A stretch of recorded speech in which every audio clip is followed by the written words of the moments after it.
Hello, class. Welcome to week number 8 of PSYU 522. By now, you've completed the majority of the assignments and you are headed for that final lap. This week is a bit lighter, hopefully, you'll find, and will give you a little bit of a breathing room as we are winding down this term. All right, so when you get into the module, you're going to see the spotlight summary. You click on that. Make sure to listen to that to get your gears turning about what we're going to be covering. If you go down here, you'll see the welcome. If you click on the week at a glance, you'll be taken to this page. You'll see a quote, the course learning objectives that we're going to be covering this week, and then a table that denotes those items to read, to work on, and the assignments that are due this week. We come back to the course, we'll see a similar graphic with the readings, the materials, and the 2 graded assignments, and I'll talk about them in a moment. In the course materials folder, when we look there, you will see the PowerPoints associated for this week and the weekly recorded lecture. Getting back to here, you will see the assignment folder. In the assignment folder, there is the mixed media presentation instructional video. Watch that. After you watch that, you're going to click on this. It will take you to the elder abuse assignment. Make sure you go through that and complete it. When you're completed, 15 points is going to be added to the grade book. And then once you've watched this presentation, you can do the discussion board. It's going to note here right at the very beginning, make sure that you watch this prior to working on the discussion board. And after you've watched this, you're going to want to complete the following. You're going to find a screener assessment tool that could be used for elder and or dependent adult abuse. In your initial posting, provide a summary of that screener, a link to the screener as well. And if you don't have a direct link, you might want to provide a link to an article that discusses that tool. Secondly, you're going to identify 2 treatment strategies for elder and or dependent adult abuse. You have the screener. How would you treat elder or adult abuse, dependent adult abuse? One of these treatments should be focused on individual treatment, and the other should be focused on the family systems level.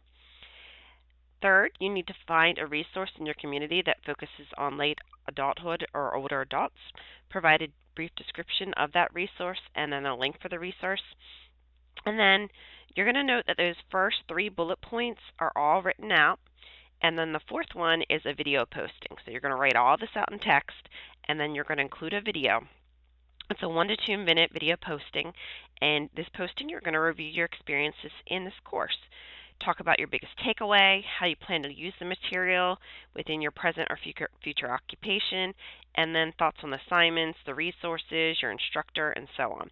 That initial posting is due Thursday by midnight, and remember, your initial posting should have the text portion and also the video portion in one posting.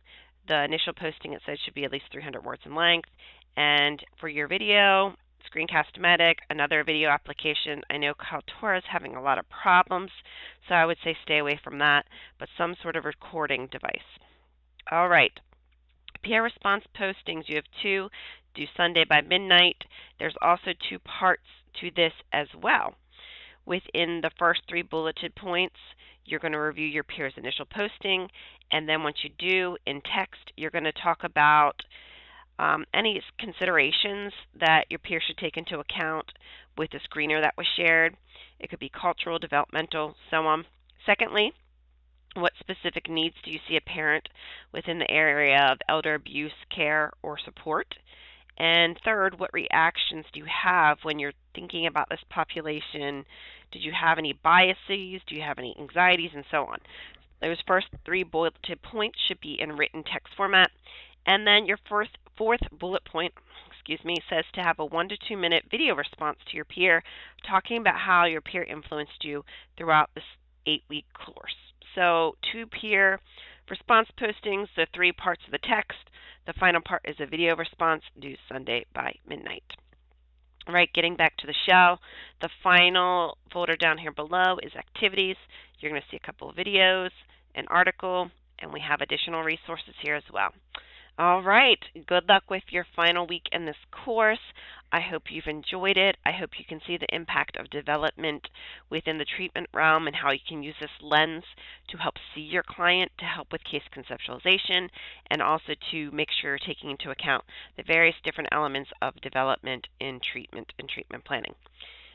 please make sure that you fill out your course evaluation.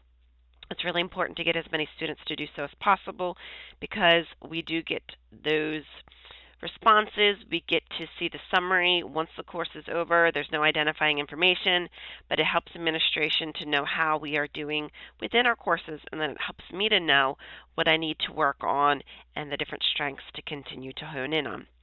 Okay, reach out to me as you need, and I hope that you have a great last week. Thanks.